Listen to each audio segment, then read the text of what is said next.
오늘의 말씀으로 들어가기 전에 우리 지난 주일 말씀을 잠깐 복습했으면 좋겠는데요. 여러분 지난 한 주 동안 잠 참기 잘 하셨습니까? 잠 참기 잘 하셨습니까? 이게 뭔 소리요 지금? 그런 표정. 여러분 지난주 주일에 제 말씀의 제목이 잠 참기였어요. 뜻이 뭐였죠? 잠잠히 참고 기다리라. 언제요? 짜증나고 신경질 날 때요. 짜증나 죽겠네. 그럴 때 나의 말투와 나의 마음에 그것들을 우리가 잘 감지를 내서 내가 짜증나고 신경질이 날 때에는 잠깐이면 되니까 잠잠히 참고 기다려라. 여러분 우리가 잊지 마시고요. 여러분 한 주간의 또 앞으로의 삶 가운데 짜증과 신경질이 막 올라올 때 여러분 그때 딱 인식을 하시고 잠 참기 꼭 실천하시기 바랍니다. 내가 그 순간을 참지 못하면 한 주 내내 그 전쟁 속에서 우리가 사셨을지 모릅니다. 하지만 그 순간순간만 우리가 잠잠히 참고 기다리면 우리가 믿음으로 우리의 삶을 이겨낼 줄 믿습니다. 한번 인사하고 우리가 넘어갈게요. 짜증날 땐 잠 참기 하세요. 이렇게 인사하겠습니다. 인사하세요. 예, 짜증날 땐 잠 참기. 네, 잠 참기, 잠잠히 참고 기다리시기 바랍니다. 자, 오늘 말씀의 문을 활짝 열면서요, 제가 여러분들에게 한 가지 질문을 드리려고 합니다. 여러분 혹시 평생에 혹은 지금 여러분들이 혹시 존경하는 인물이 있습니까? 내가 가장 존경하는 사람은 누구인지 하나 둘 셋 하면 뭐 모르는 사람도 괜찮으니까요. 내가 가장 존경하는 사람 하나 둘 셋 하면 큰 목소리로 외쳐주시면 되겠습니다. 하나 둘 셋. 어디서 이렇게 듣던 반가운 소리가 여러분 어떠한 사람을 인물을 존경하십니까? 제가 궁금하더라고요. 대한민국 사람들은 과연 누구를 가장 존경하는지. 그래서 제가 한국의 갤럽이라는 그런 이제 리서치 회사, 큰 리서치 회사에서 존경하는 인물을 5주년에, 그러니까 5년에 한 번씩 이렇게 조사를 하는 그 결과를 가지고 왔습니다. 그래서 2014년도에 한 번 조사를 했고요. 2019년도에 조사를 했는데요. 2014년 한국인이 가장 존경하는 인물 10위 김구 선생님. 존경할 만하죠. 9위 김대중 대통령, 그리고 8위 김수환, 추기경이죠. 한국의 천주교회 이제 명동성당의 이제 신부님이셨고, 그 다음에 7위 이건희 회장님, 6위 정주영 회장님, 돈이 많으신 분들, 5위 노무현 대통령, 4위 세종대왕, 3위 박정희 대통령, 2위 반기문 총재, 1위 아이고 1위를 공개하기 전에 아이쿠야 깜짝이야. 1위가 누구냐고 물어보려고 했었는데 아이쿠야 1위가 누구일까요? 네, 이순신 장군이 1위였어요. 이것이 2014년도에 그 설문조사를 했을 때 나온 발표입니다. 5년이 지났습니다. 그리고 2019년도에 다시 한번 한국인이 가장 존경하는 인물이 누구인가 조사를 한번 더 해봤는데요. 순위가 많은 변동이 있었습니다. 10위는요 안중근 의사. 갑자기 5년 전에는 없었는데 갑자기 존경하는 인물이 되었어요. 9위 반기문 총재. 퇴임 이후에 인기가 좀 떨어진 것 같아요. 존경을 분명히 더 해야 되는데 아무튼 네 그렇습니다. 그 다음에 8위 김대중 전 대통령, 7위 유관순, 우리 영원한 우리 누나, 우리 유관순 누님이 갑자기 또 존경하는 인물로 떠올랐고요. 그 다음에 6위 정주영 회장, 5위 김구 선생님. 순위가 많이 올라갔습니다. 5년 사이에 많은 활동을 하셨는지 잘 모르겠지만 아무튼 존경하는 인물로 많이 순위가 올라갔고요. 4위는 박정희 대통령, 3위는 노무현 대통령. 자, 2위는 누굴까요? 2위요? 세종대왕. 그럼 1위는요? 영원한 1위예요. 자, 잠깐만요. 지금 5년 새에 존경하는 인물들이 많이 바뀌었는데 여러분 이순신 장군 잘 아십니까? 아니 난중일기하고 거북선 빼고 아는 거 뭐 있습니까? 몇 년도에 태어났는지 아세요? 어떠한 가르침을 줬습니까? 근데 왜 존경하는 거예요 도대체? 나라를 지킨 게 이순신 장군 한 명입니까?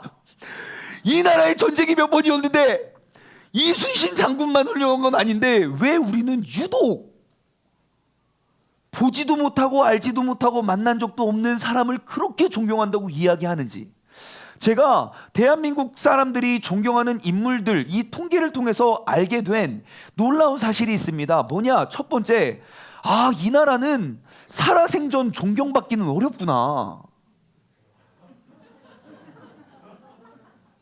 아니, 한 분만 빼고 그 유엔 사무총재 했을 때 이 보십시오. 5년 뒤에는 아마 존경 안 받, 통계에 사라질 수도 있어요. 빼고는 다 죽은 사람만 왜 이렇게 만나지도 못하고 배움을 얻지도 못하고 나에게 직접적인 영향을 가르쳐 주기도 못하는 그 사람들을 왜 이렇게 존경하는가? 두 번째, 야, 이 나라에서는 존경하는 사람을 만나기가 진짜 쉽지 않겠구나. 그래서 제가 궁금해가지고요, 미국 사람은 어떤가? 미국 사람들이 존경하는 인물을 또 찾아봤습니다. 미국인이 가장 존경하는 인물. 여기는요, 똑같은 이제 통계 회사 그 갤럽에서 조사를 했는데요. 가장 존경받는 남자와 가장 존경받는 여자를 1년에 한 번씩 이렇게 쭉 통계를 내더라고요. 그래서 연도별로 있길래 제가 이제 쭉 조사를 해보니까 2020년 미국에서 가장 존경받은 인물이 누군지 아십니까? 2020년? 모르죠. 우리는 한국 사람이 한국인데. 예, 도널드 트럼프 대통령이요. 예, 그러면 2019년은 누구였을까요? 버락 오바마 그리고 도널드 트럼프 대통령이 동점이었어요. 그리고 그 앞에는요, 10년 동안 2018년부터 2008년까지 바락 오바마, 그리고 2007년부터 2001년은 조지 부시. 그럼 그 전에 누군지 알 수 있을 것 같지 않습니까? 누구겠어요? 빌 클린턴이요. 빌 클린턴. 예, 그 전에도 제가 미국의 조사를 쭉 보니까요, 빌 클린턴 앞에는 아버지 조지 부시가 있었고, 그 다음에 그 전에는 레이건 대통령이 있었고, 그 나라를 이끌고 가장 큰 영향력을 미치는 사람들은, 백성들은 그들을 존경하고 그들을 따르고 그들의 가르침을 받아 살아간다는 거예요. 한 명, 미국의 가장 존경받는 사람, 1980년도 한 해만 좀 대통령이 아닌 다른 사람이 뽑혔는데 그게 누구냐면 바로 요한 베드로 2세 교황. 그 교황이 딱 한 해만 존경을 받는 인물로 뽑혔고요. 나머지는 그 나라를 이끌고 지도하는 사람을 가장 영향력 있고 가장 존경하는 인물로 뽑았다는 거예요. 우리나라 사람들은 죽어야만 존경받는 데에 비해서 미국 사람들은 살아있는 사람들을 존경한다는 거예요. 아마 지난 2019년 대한민국 존경하는 인물 3위로 뽑힌 고 노무현 대통령도 저의 기억으로는 그분께서 살아계셨을 때는 대한민국 역사에 가장 존경받는 인물 3위로 들지는 않았습니다. 모든 사람들이 그렇게 존경을 받았다면 아마 그러한 선택은 하지 않았을 거라고 저는 생각을 해요.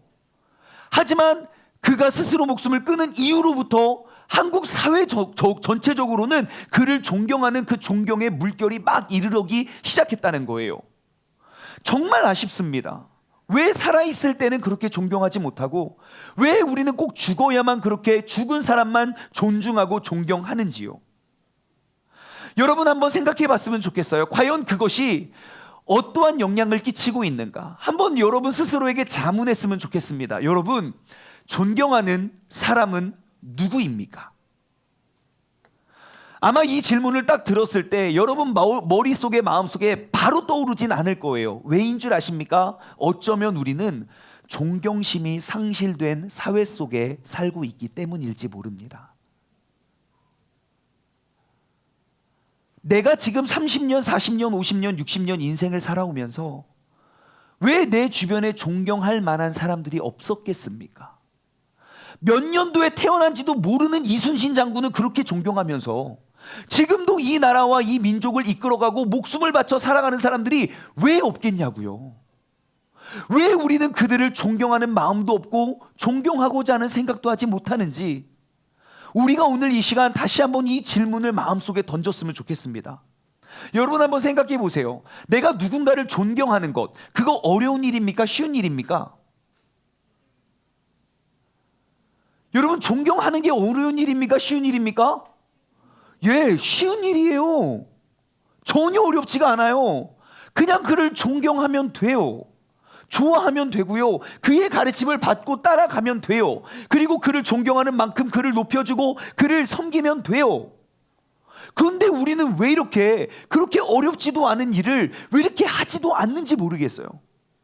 예, 존경을 받는 건 조금 다른 차원이에요. 하지만 존경을 하는 건 어렵지 않은 일임에도 불구하고 왜 이 나라, 이 민족, 이 사회는 우리는 왜 이렇게 누군가를 존경하기가 어려운지 모르겠습니다. 2022년을 살아가는 사람들 가운데 그렇게 존경할 만한 사람이 없어서 10명을 뽑았는데 다 죽은 사람이에요. 한 명 빼고.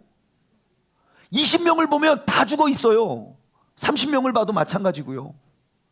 왜 이 나라는 이렇게 존경을 받을 만한 사람이 없는 것일까요? 꼭 나라를 구해야만, 꼭 목숨을 바쳐야만 그때야 비로소 존경을 하기 시작할까요? 절대 그렇지 않습니다. 우리가 존경한다고 말하는 그 사람들은 한순간 그에게 한순간 목숨을 잃어서가 아니에요. 그들의 한 걸음 한 걸음, 하루하루 그들이 남겨놓았던 그런 족적을 따라가면 그들은 매 순간 존경받을 만한 삶을 살아왔다는 거예요. 그렇다면 2022년도에는 그러한 사람이 없을까요? 왜 우리는 40년, 50년, 60년을 살아왔지만 내 주변에 나를 가르쳐주고 나를 이끌어주고 우리가 존경하고 따를 만한 인물을 두기가 왜 이렇게 어려운 것일까요? 어쩌면 우리는 그 존경의 기준을 너무 높게 두었거나 혹은 너무 비현실적인 사람만 존경하기로 마음 먹었을지 모릅니다. 성경에 보면요, 로마서 12장 10절 존경하기를 서로 먼저 하며, 빌립보서 2장 3절 각각 자기보다 남을 낮게 여기고. 여러분, 이러한 말씀은, 이러한 구절들은 우리가 평생 한 번 아니면 한 번도 쓰임 받지 않는 구절들이 아닙니다. 서로를 존중하기를 서로 먼저 하고 각각 자기보다 남을 낮게 여기라는 말. 여러분, 우리는 매일매일 이러한 말들을 실천하고 우리는 살아가야 함에도 우리는 이러한 말씀들을 적용하기가 왜 이렇게 어려운지 모르겠어요. 왜일까 생각해 봤습니다. 왜 이 나라는 이렇게 존경하기가 어려운 걸까? 제가 얻은 답, 여러분, 우리는 어쩌면 존경심이 상실된 시대를 살아가고 있는지 모릅니다. 존경심이 상실된 시대. 오늘은 예수님과 멀어지게 된 45가지 이유의 한 챕터인 존경심의 상실이라는 주제를 가지고 우리가 말씀을 나눠보기를 원해요. 여러분, 제가 예상컨대 5년 후에, 그리고 또 다른 5년 후에 갤럽에서 똑같이 한국 사람들을 대상으로 존경하는 인물을 꼽자면 저의 예상은 근대 사회에 있는 사람이 아니라 이전에 있던 사람들을 자꾸 존경하는 사람들이 늘어날 거라고 저는 생각합니다. 왜요? 우리는 존경심을 상실한 세상 가운데 살아가고 있거든요. 우리는 비현실적으로 정말 마치 만화 영화를 보듯이 만화 영화에 나오는 그러한 막 환상적인 그러한 지구를 구한 사람들, 그 정도는 돼야 존경을 할 줄 알지, 정말 지금도 애쓰고 수고하는 수많은 존경받기에 마땅하신 분들, 이름 없이 빛도 없이 섬기고 살아가고 있는 분들, 정말 더우나 추우나 항상 나라를 위해 애쓰는 분들, 우리는 그 사람들을 존경할 만큼의 마음이 없다는 것입니다. 심지어 우리 자녀들은요, 가정과 자녀들을 위해 평생을 수고하고 평생을 손해만 보셨던 부모님조차 존경하지 않습니다. 옛날 제가 어릴 때의 어버이날과 지금 한 세대가 흘러 30년이 지난 지금 어버이날이 여러분 어떻습니까? 같습니까? 아니요. 가장 확실한 한 가지, 옛날에는요 1년 중에 딱 한 번 나 실제 괴로움 다 잊으시고 전주 나올 때부터 눈물 흘렸어요. 진짜 우리 어머니가, 우리 아버지가 우리를 위해 이렇게 쓰고 수고하셨고 내가 진짜 부모님 존경합니다, 사랑합니다. 지금 보세요, 우는 사람 아무도 없어요. 예? 나 실제 괴로움은 무슨, 우리 엄마 수술했어요 막 이러고 있어요. 무슨 고생은 막 그러면서, 여러분 우리는 분명히 똑같은 부모님 밑에 분명히 똑같은 사랑을 받은 자녀임에도 불구하고 우리는 마음속에 그 존경심이 상실되었어요. 옛날에는 어버이날 여러분 좋아 걸면 그게 뭐냐고 욕먹었어요. 지금은 좋아도 보기가 힘들어요. 생화는 여러분 오늘 꽃 받으신 분 계십니까? 자신 있게 반짝반짝. 이것 봐요. 이거 내리세요. 아유 창피하고 부끄러워가지고. 여러분 우리는 그토록 나를 위해 평생을 바친 부모님까지도 우리는 존경할 마음이 없어졌어요.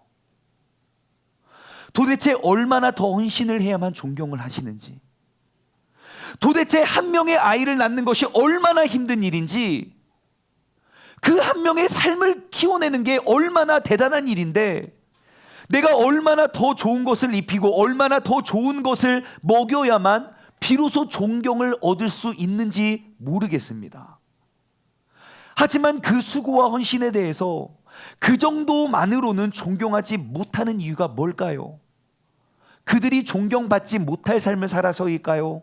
내 마음의 존경심을 잃어버렸기 때문일까요? 여러분, 존경심의 기준이 미달이어서가 아니라 내 마음속에 존경의 마음이 상실되었기 때문입니다. 여러분, 존경심이 상실되어져 가는 이 세상이 저는 그냥 이렇게 가볍게 보이지 않고 굉장히 무섭게 보여집니다. 말씀을 한번 찾아볼까요? 디모데후서 3장 1절에서 5절 말씀을 보시면 사도 바울이 죽기 바로 직전에 디모데에게 마지막 유언처럼 남기는 말씀이 기록되어 있습니다. 자, 3장 1절부터 보시면 너는 이것을 알라. 말세에 고통하는 때가 이르러.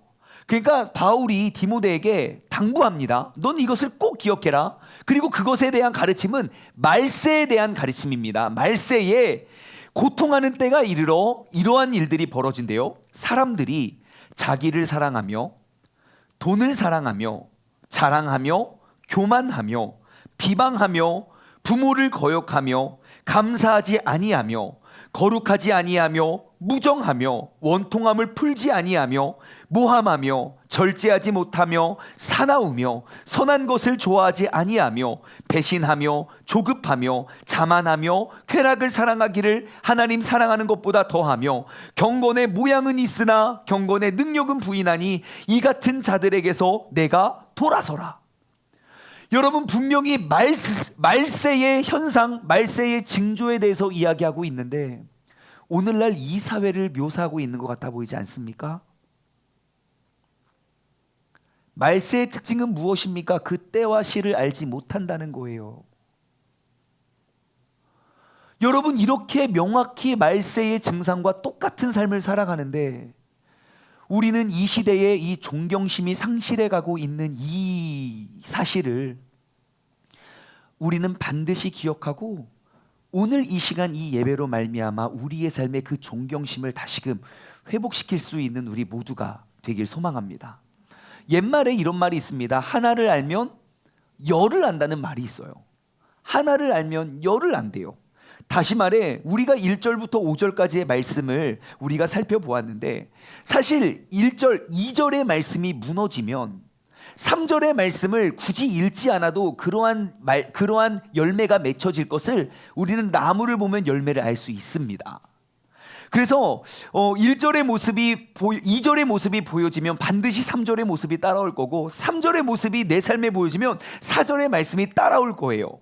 그래서 이 많은 것들을 다 다룰 수는 없고요. 그냥 오늘 3장 2절의 말씀만 한번 살펴볼게요. 말세에 나타난 증상 3장 2절입니다. 3장 2절에 8가지 증상이 있어요. 무엇 있었죠? 사람들이 자기를 사랑함. 두 번째는요, 돈을 사랑함. 세 번째, 자랑함. 네 번째, 교만함. 다섯 번째, 비방함. 부모를 거역함. 감사하지 않음. 거룩하지 않음이에요. 이것이 말세에 나타나는 증상이래요.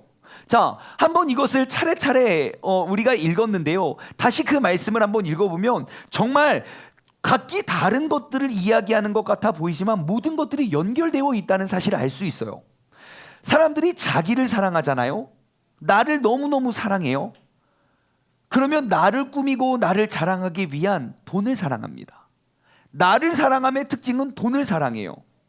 내가 사랑하는 걸 얻게 되겠죠. 사랑하는 걸 구하게 되겠고요. 내가 돈을 사랑하여 돈을 많이 구하잖아요. 그러면 그것을 과시합니다.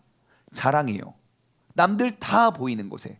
내가 과시했는데 티가 나지 않으면 더 서운할 정도로 우리는 돈을 사랑했을 뿐인데 이제 남들을 자랑해요. 그리고 나도 모르게 교만이 찾아옵니다. 스물스물.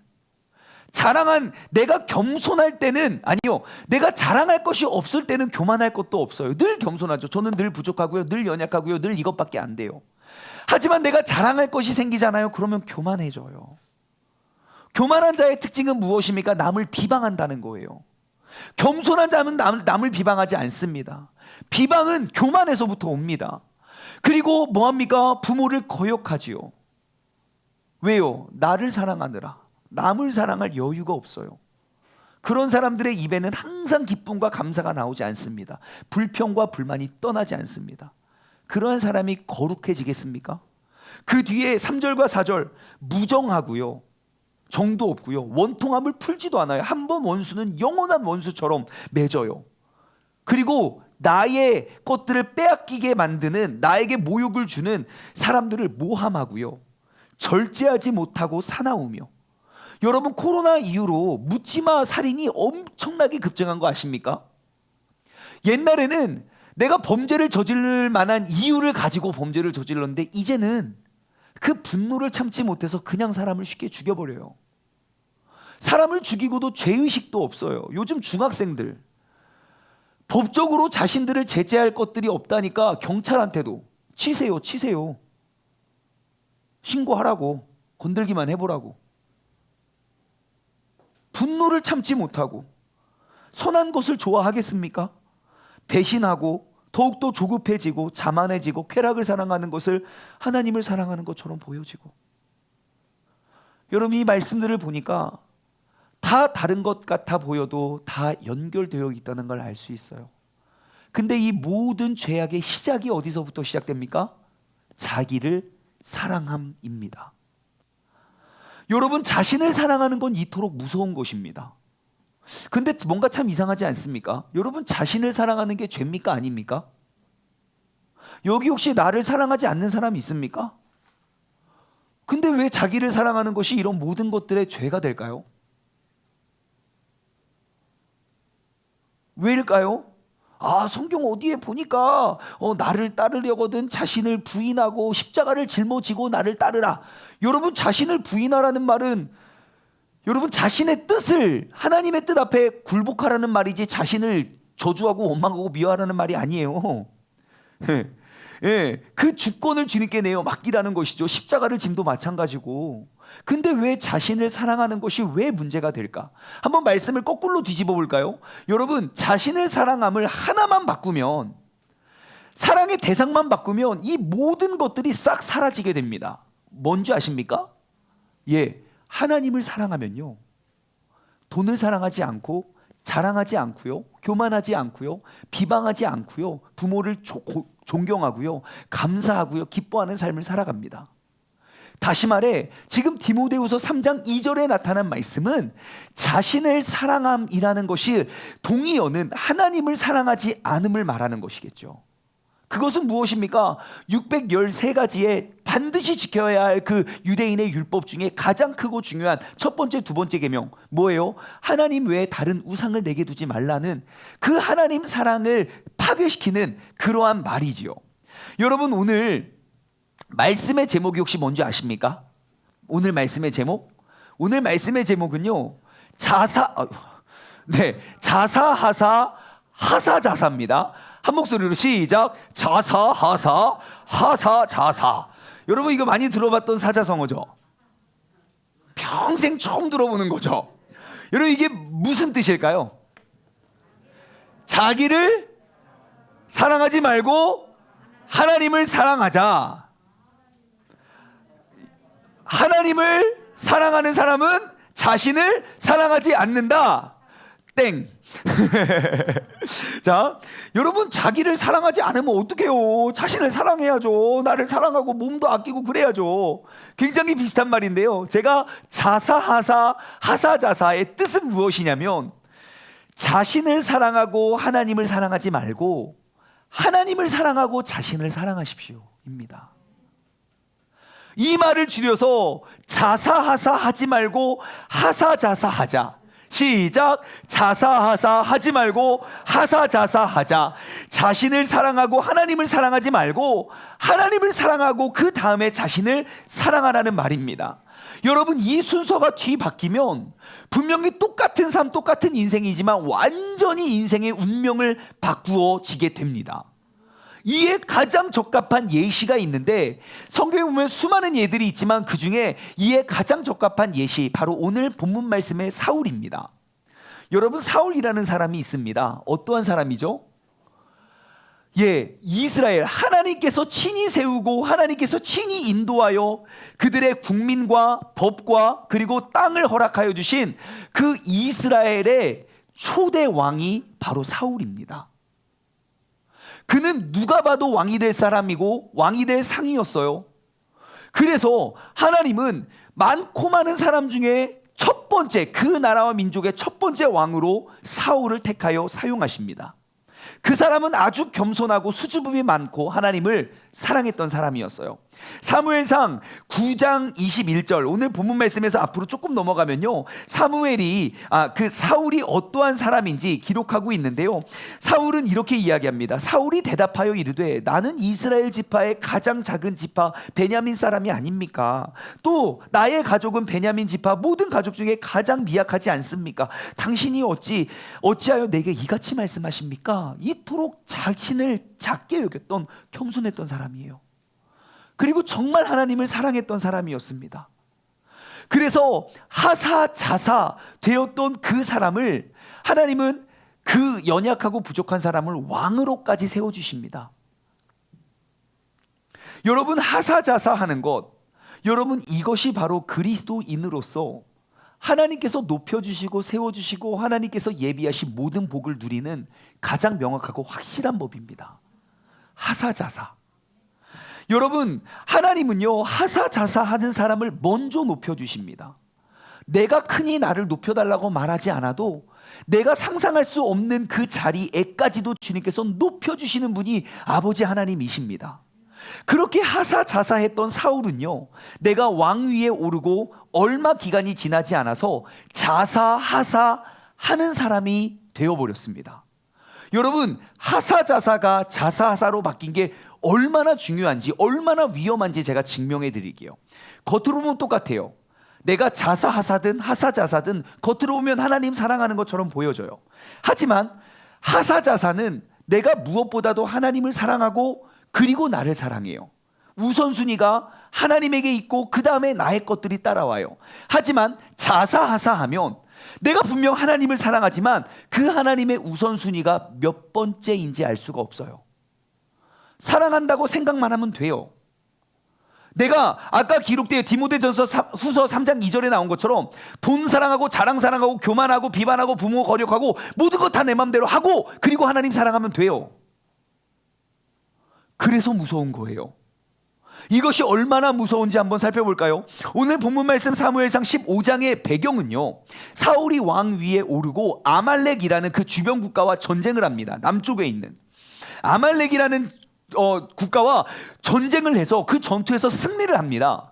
분명 하나님은 이렇게 말씀하셨어요. 오늘 본문 말씀 18절부터 말씀을 볼까요? 오늘 본문 말씀 18절부터 보시면 또 여호와께서 왕을 길로 보내시며 이르시기를, 자, 누가? 여호와께서 왕을 보내면서 이렇게 말씀하셨어요. 가서 죄인 아말렉 사람을 진멸하되 다 없어지게까지 치라. 하나님의 명령은 그거였어요. 가서 아말렉 자손을 다 쳐라, 다 진멸해라, 하나도 가축도 남기지 말고 다 죽여라. 그런데 19절, 어찌하여 왕이 여호와의 목소리를 청종하지 아니하고 탈취하기에만 급급하여 여호와께서 악하게 여기시는 일을 행하시나이까? 라고 물어요. 하사자사가 자사하사로 바뀌는 순간이에요. 내가 하사자사 했더라면 하나님의 명령과 말씀대로 내가 순종을 했겠죠. 그런데 자신을 사랑하기 시작했어요. 자신을 사랑하기 시작했던 자기를 사랑했던 사울이 무엇을 사랑하는지 한번 찾아볼까요? 자, 아까 이건 디모데 후서예요. 자신을 사랑한 사람의 가장 먼저 따라오는 열매가 뭡니까? 예, 돈을 사랑함이에요. 오늘 본문 말씀 9절부터 한번 보겠습니다. 사울과 백성이 아각과 그의 양과 소의 가장 좋은 것 또는 기름진 것과 어린 양과 모든 좋은 것들은 남기고 진멸하기를 즐겨하지 아니하고 가치 없고 하찮은 것만 진멸하니라. 뭐죠? 하나님의 명령은 분명히 그 모든 것들을 아낌없이 진멸하라. 그 말씀에 순종하면 내가 그 모든 것들을 너에게 더 줄 수 있지만 자신을 사랑했던 사울은 그게 아까웠던 거예요. 아니 이걸 왜 자꾸 죽이라 그래? 멀쩡한 거. 이거 야 이런 거는 야 우리나라에는 없는 새로운 품종인데 야 이걸 왜 죽여? 하나님이 실수한 거 아니야? 자신을 사랑했더니 돈을 사랑하게 됐어요. 그리고 10절과 11절 여호와의 말씀이 사무엘에게 이제 임하게 됩니다. 내가 사울을 왕으로 세운 것을 후회하노라. 왜요? 하나를 보면 열을 알거든요. 하사자사에서 자사하사로 바뀌는 그 순간 볼 것도 없어요. 분명히 돈을 사랑하고 자랑하고 교만하고 비방하고 부모를 거역하고 감사하지 않고 거룩하고 그 뒤에 말씀들 다 따라올 것을 알기 때문이에요. 그래서 우리는 하사자사하고 있는지 자사하사하고 있는지 우리는 그 명확한 기준이 필요해요. 여러분 오늘 이 시간 2022년 우리 어버이날을 맞아서 여러분 내가 진짜 누구를 더 사랑하고 있는지 한번 돌아보길 소망합니다. 나는 누구를 더욱더 사랑하는지 점검해 보시기 바랍니다.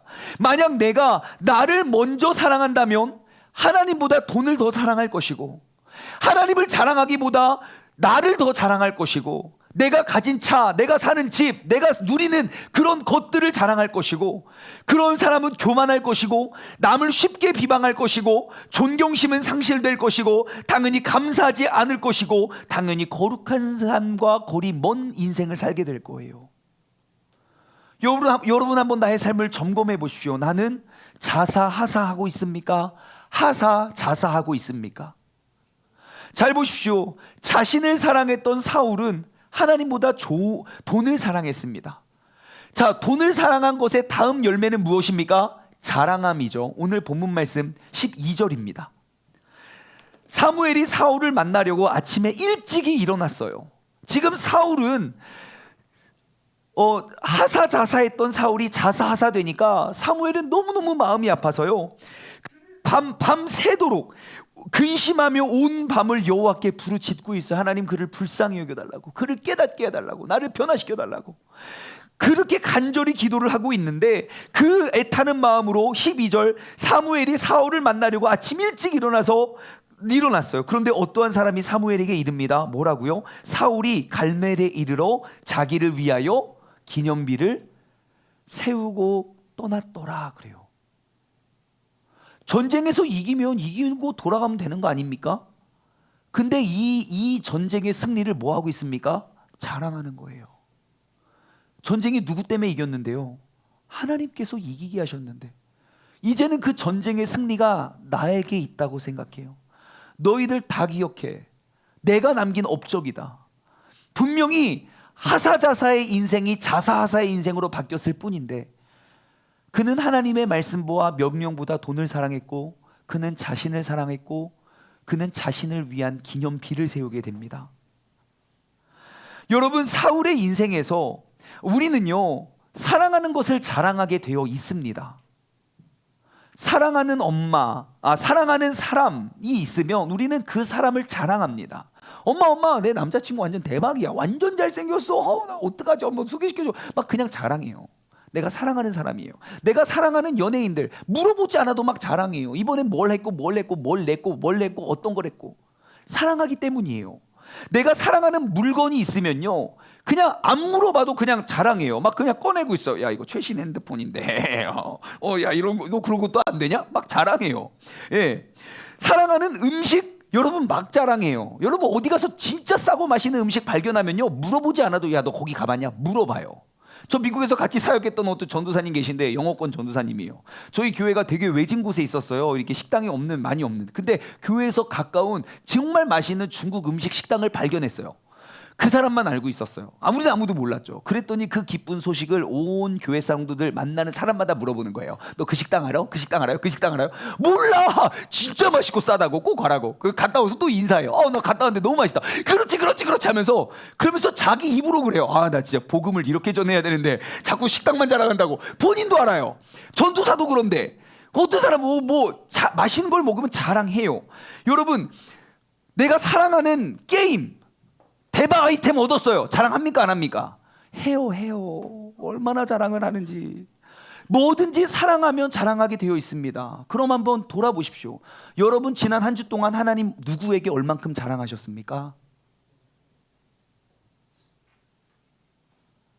나는 하사자사하고 있습니까? 자사하사하고 있습니까? 나의 말 속에, 나의 삶 속에 하나님을 사랑하고자 하는 그런 고백이 없고 그러한 자랑이 없는데 어찌 하나님을 사랑한다고 이야기할 수 있습니까? 여러분, 무엇보다도 오늘 이 시간 하나님을 자랑할 것들을 한번 써보십시오. 내 삶을 통하여 자랑할 하나님은 무엇인가? 하나님 전능하십니다. 근데요, 더 이상 자랑할 것이 없어. 여러분, 그거 하나님 사랑하지 않는 사람입니다. 자기를 사랑했던 사울은요, 하나님의 말씀보다 돈을 사랑했고 자신을 사랑했습니다. 그 다음에 뭐가 찾아옵니까? 교만함이 따라오죠. 오늘 본문 말씀 13절로 내려가 볼까요? 사무엘이 사울에게 이른즉 사울이 그에게 이르되 원하건대 당신은 여호와께 복을 받으소서. 내가 여호와의 명령을 행하였나이다. 그래요. 잠깐만요. 누가 누구에게 말씀을 가리키고 있어요? 여러분, 사무엘과 사울은 같은 등급이 아니에요. 사울은 죽을 때까지 사무엘의 이야기를 들어야 돼요. 그의 앞에 엎드려야 되고 겸허히. 왜요? 하나님께서 그를 통해 내게 기름을 부은 사람이거든요. 근데 자신을 사랑하기 시작했던 사울은 얼마나 교만해졌는지 이제 사울도 없어요. 누구도 나에게 이야기할 수 없어요. 사무엘도 알아요. 사울 앞에 나아가서 내가 이런 말을 전하면 그가 나를 가만히 놔두지 않을 것도 알아요. 그 마음의 교만이 얼마나 커졌는지 나에게 충고해 줄 수 있는 사람이 한 명도 없어요. 내가 너무너무 커져서. 여러분, 존경의 상실됨은 교만의 열매입니다. 이 시대 이민족에 왜 이렇게 존경심이 상실되었습니까? 돌아보십시오. 내 마음에 교만함이 싹 떴기 때문입니다. 우리가 정말 자랑할 것이 없고 나라가 어려웠을 때는 그 내가 존경하는 사람들이 정말 많았어요. 적어도 자녀들은 부모님 다 존경했었어요.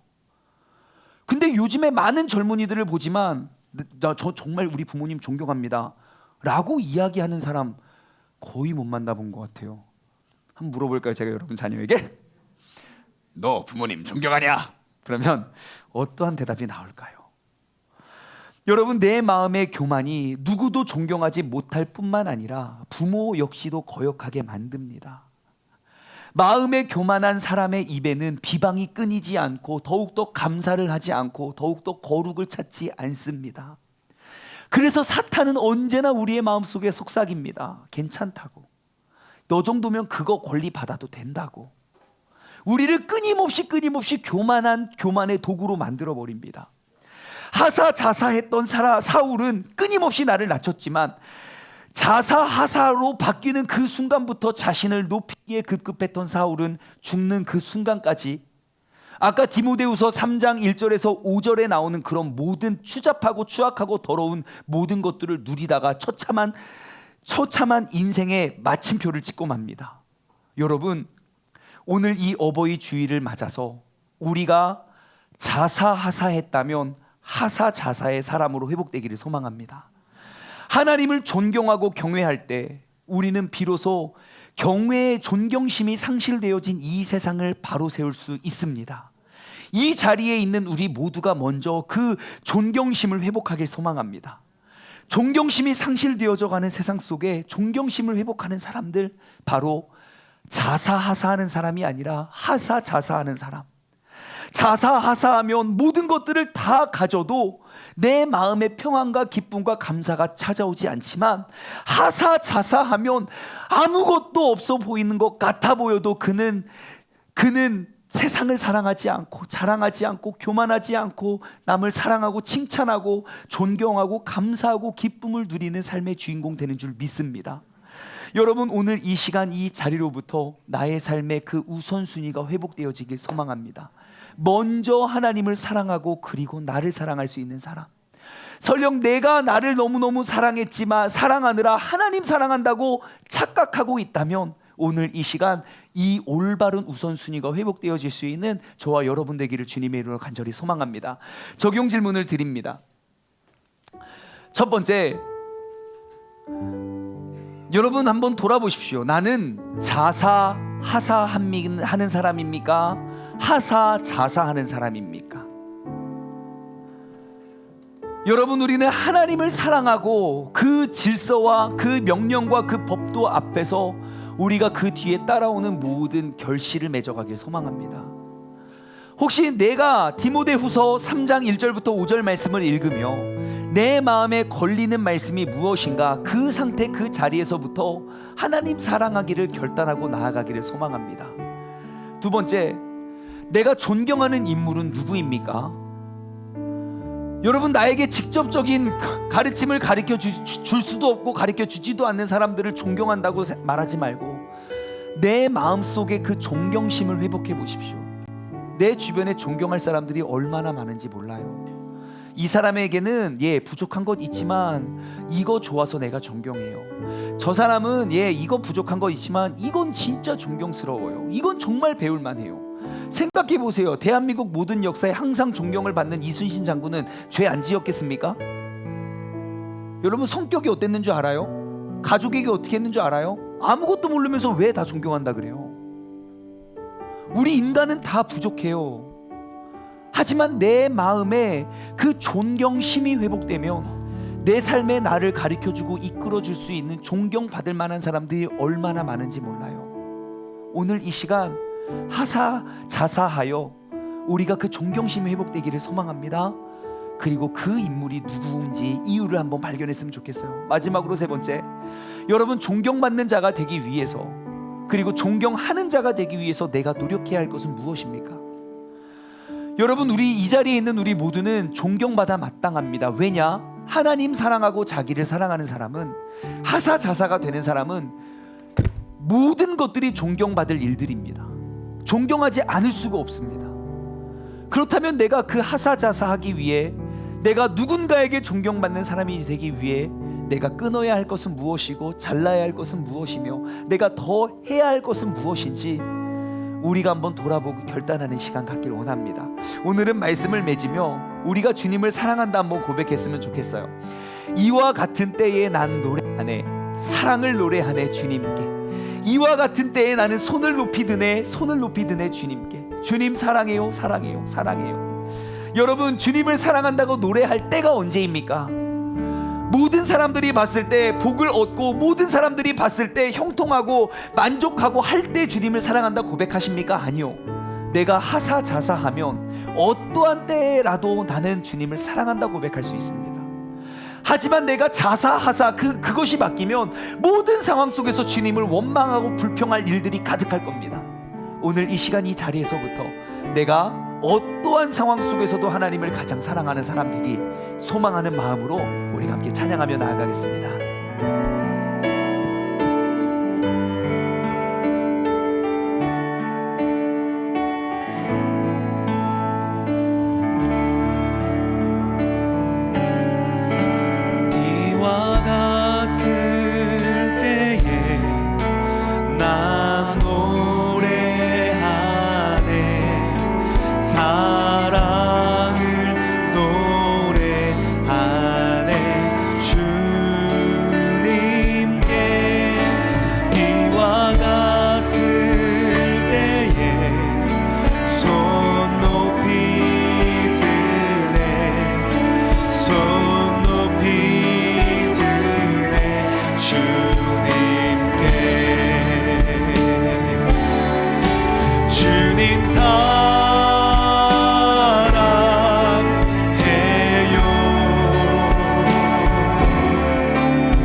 하나님을 사랑하는 것이 곧 내 이웃을 사랑하는 것입니다.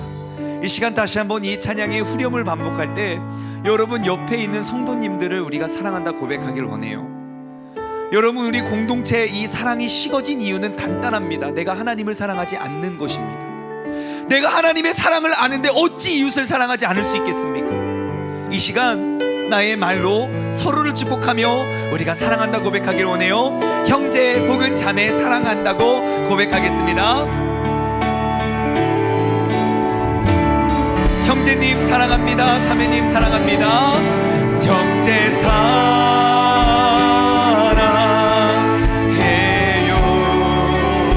서로를 축복해 주세요.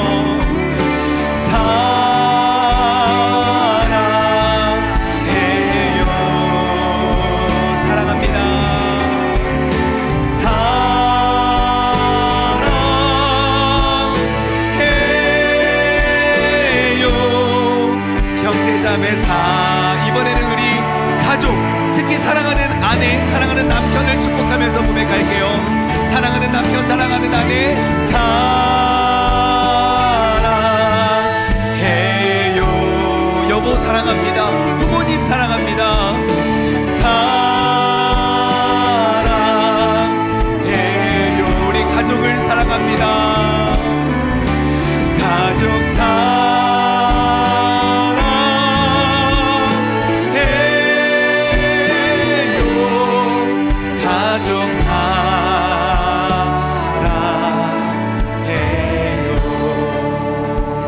시간 우리가 함께 기도할 때에 여러분 내 마음속에 잃어버렸던 그 사랑을 회복하길 원해요. 내 삶에 잃어버렸던 그 존경심들을 다시금 회복시키길 원합니다. 1년에 한 번 어버이 주일이 되어야만 그 부모님을 생각하는 거 말고요, 내가 하나님을 먼저 사랑하는 그 결단이 회복되어지면 삶의 모든 존경심들이 저절로 회복되어집니다. 여러분, 그 책임은 우리에게 있어요. 하나님의 사랑을 받은 자만이 우리가 세상을 사랑할 수 있는 거예요. 이 시간 주님의 이름 한번 부르짖고 내가 더욱더 큰 사랑을 하는 사람 되게 해달라고 기도하며 나아가겠습니다. 주여 하나님, 내가 지금껏 하나님을 사랑한다고 말했던 그 사랑이 하사자사인지 자사하사인지, 아버지 하나님, 나는 돈도 사랑하고 쾌락도 사랑하고 또 자녀도 사랑하고 게임도 사랑하고 드라마도 사랑하고 내가 그 모든 것들을 다 사랑하고 그리고 하나님도 사랑하는 사람인가? 아니면 내가 하나님 사랑하기 때문에 하나님이 사랑하는 것 사랑하고 하나님이 미워하시는 것 미워하는 사람인가? 아버지 하나님, 나는 하사자사하는 사람인가? 자사하사하는 사람인가? 아버지 하나님, 2022년 아버지 이 어버이 주일을 맞아 아버지 내가 잃어버렸던 그 존경심들을 회복하기를 원합니다. 아버지, 내가 마땅히 사랑하고 마땅히 존경해야 할 가장 가까운 나의 남편, 나의 아내, 나는 그들을 존경하지 않는 이유는 존경받을 만하지 못해서가 아니라 내가 그 존경심을 잃어버렸기 때문입니다. 나의 존경심을 잃어버린 것, 내가 자신을 사랑했기 때문이고, 그것이 교만이고 그것이 자랑이고 그것이 물질을 사랑하는 것이고 그것이 비방하는 것이고, 아버지 하나님, 내가 가장 먼저 나의 가장 가까운 가족과 부모님과 자녀와 나의 남편과 나의 아내와 이제 나아가 나의 형제와 나의 자매와 믿음의 공동체와 믿음의 사람들을 우리가 사랑한다 고백할 수 있는 사람들 되게 하여 주시옵소서. 아버지 하나님을 더욱더 사랑하기에 우리의 마음과 힘과 뜻과 정성을 다할 수 있는 우리 모두가 되게 하여 주시고, 오늘 이 시간 이 자리에서부터 우리가 주님을 더욱더 사랑한다 고백할 수 있는 믿음의 사람 되게 하여 주옵소서. 아버지 하나님, 주님께서 인도하여 주시고 붙잡아 주시옵소서.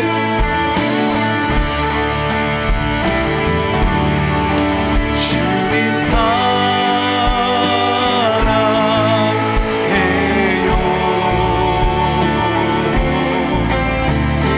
사랑해요.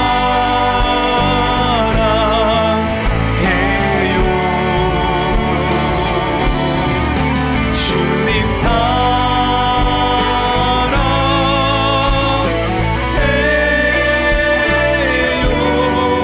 주님 우리 마지막으로 우리 목소리를 다해서 우리가 주님 사랑한다고 고백하겠습니다. 주님 사랑해요.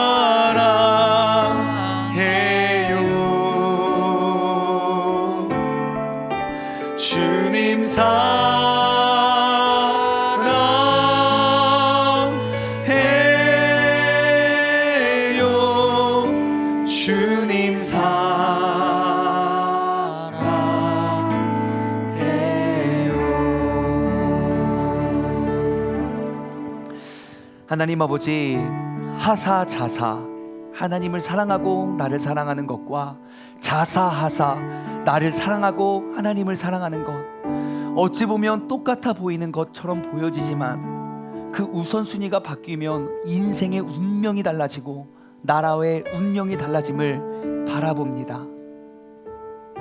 하나님, 이 나라 이 민족 가운데 존경심이 상실되어져 가는 이유는, 가장 확실하고 명확한 이유는 우리가 하사자사하지 못했기 때문입니다.